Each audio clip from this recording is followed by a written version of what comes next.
Hey, I'm going to attempt a little video of our backyard garden for everybody that is interested. It is under construction. I did not tidy it up because I ain't got time for that. Sorry. Trying my best to get everything in. Our little lock needs fixed. Somebody can tell my husband to fix that because I got plants to plant. When you walk in, we've got what I've been referring to, this is new, is tomato row. We've got two beds right there, one big row of tomatoes. Never had so many tomatoes in my garden. I think within those two beds, it's like 36 tomato plants. There are big rainbow, Cherokee purple, and then the regular Roma, beefsteak, big better boy, all those. One of them was covered already, so we started that one first, but now the weather's good and we can put them all in. We've got some companion plants here. You can see the marigolds are my favorite. It's from what I remember growing up being in the garden, marigolds and zinnias. So I've got a zinnia back there, just kind of in and out. That's a borage. And I usually plant basil. I think that's the best companion plant with tomatoes, but my basil didn't really come up. So I think I have one over that bed. And then I have a marigold in the back. And the back mess is some blackberries. I'm trying to kind of guide them towards the fence. They were poking into the tomato beds over the winter, and I didn't want to trim them back too much. So you can't really see over there, but there's blackberries. I've got a Concord Grape, and I was so excited to see that this is what he was supported by. I'm learning on the grape thing, okay? This is definitely something new for me. But he has got a beautiful little leaf coming through, so it looks like he's coming back this year. I'm really happy about that. Blackberries are coming back. We'll just have to get to that later. A lot of work to be done still. Haven't been out here, and it's finally, our frost is past.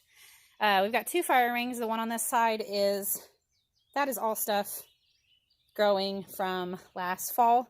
I thought this was a cilantro. This is a celery coming back, as well as this. I did not do good on the celeries. It was so dry and bitter. I just cut it all up and put it in some soup. It was not, and my boys eat celery. If I go to the grocery store, I'll buy 3 things of celery and they will eat them. So celery is pretty important to us, but I can't grow it. And I found out it is an advanced vegetable. So advanced level gardening. We've got like the radishes here, and then those little bitty guys are, can't see it because of the celery. Little carrot by the gnome. That is Scottish curled kale, and that's a dino kale. They are bolting because they are hot, believe it or not. They don't like the heat. This is today's weather was like, I think it's been 57 consistently the last few days, and it is too hot for them. Got some arches here. These are hog panel arches. We're going to have some peas. I think they're coming through. I could show you. My German chamomile on the corners here, and then we've got little bitty shelling peas that are going to come up and grow up along the arch. They will be done about June, and then we will put squash or melons on that arch. I had cantaloupe one year between one arch. We didn't have the second arch yet, and we had 50 cantaloupe on one arch that year throughout the summer. So this arch has been amazing. Something totally changed the way we garden. Nothing is on the other side, but I think it's going to be beans because those can go in now. I had a spill. This all spilled out last night, so I'm in the middle of redoing that. That's going to be corn, okra, and some zucchini. My son is going to be heartbroken when I take away his dirt hill because that is his favorite. Silas planted these onions. They're really easy.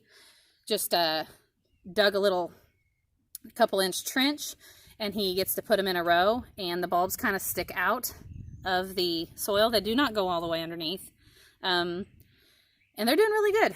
This is really good this year. The only thing with onions is you got to keep the weeds off. We don't have any weeds, but that's why I have the covering over it, so that our lovely shade tree, that is a maple, will drop all those helicopters here soon. So that will help catch it, and we won't have such a problem with weeds. We do not have weeds, a problem with weeds in our garden because we don't till. We are no-till garden.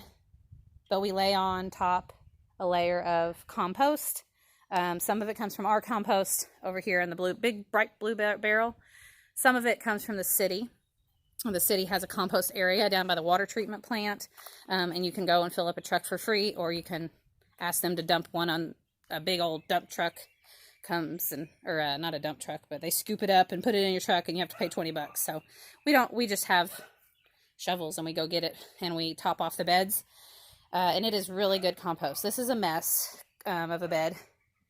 I have another video that this is a new bed, and it's kind of was compost last year. Just threw the old pieces in the fall, and then we put dirt on top. So it's got a little bit of everything, but one of my favorite things is the volunteers. A volunteer is a plant that comes up that I didn't plant, and this is from sunflowers from last year. Normally I wouldn't even put sunflowers out yet, but these guys are growing really good. And they will be really strong. So I will probably transplant some of these because they're way too dense. And just put them throughout the garden. It's kind of cool to have a sunflower scattered here and there. Got our asparagus bed. We just had asparagus the other night for dinner, so I don't think we have much to show you here. But these plants are about 3 years old, and they come up every year. 3 or 4 years, because some of them are really thick. We've got our lettuce bed. It is covered because it grew all winter long. Our cilantro needs cut. Cilantro is a winter vegetable or herb. Tango lettuce, red romaine, spinach, orich, I think is how you say that. Sorrel. I'm not in love with the taste of this, but it is really pretty. Those are radishes. Those are watermelon radishes. I need to pull some out because they're really close together. I've got chives in this barrel, this rain barrel, and I had to put a cage there because our dog kept jumping up on there. I think they like the wood bees, so get them out of there so they don't tear up my chives. This is the cabbage bed. Cabbage and broccoli is in here, and the net is to keep the moths from getting on them. We had a pretty good year with them, but I still haven't formed cabbage heads. You can still pull the leaves and eat the leaves. I just really wanted a cabbage head to harvest. So we're learning on that. I think I've tried for this brassicas for at least 5 years, and I've still not got it. I've still not figured out how to do the way they do in the stores. So we'll keep trying because I'm hard-headed. I'm just like that. Here's my pepper bed. That container's still there because I don't have a marker, so I had to leave the container there to remind me what kind of pepper that is. But we've got mostly sweet peppers, bell peppers, lilac bells, and New Mexican hatch peppers in this bed. And it's covered because peppers could be still too warm or too cold for them. I'm a little afraid to take that cover off yet. But what we have is just snaps on, and my husband built it, and it's got a little arch there. So he just disassembles it, really, and folds it up, and we'll pull it out next winter so we can get a head start on things. Second arch is going to have about the same thing. It's going to have beans on this side. We have snow peas on this side. The other one has shelling. Snow peas will grow up this arch and be replaced with either melons or squash in June or July. And I can't wait till these are full. It's beautiful when those are covered and they've got vegetables and fruits hanging on them. We might put a pickle or so in there. One pickle plant will produce quite a few on an arch like that.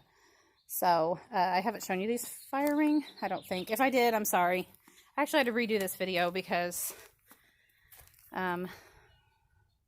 kids and dogs and life. So this is a lemon balm plant. Melissa oil is made from this.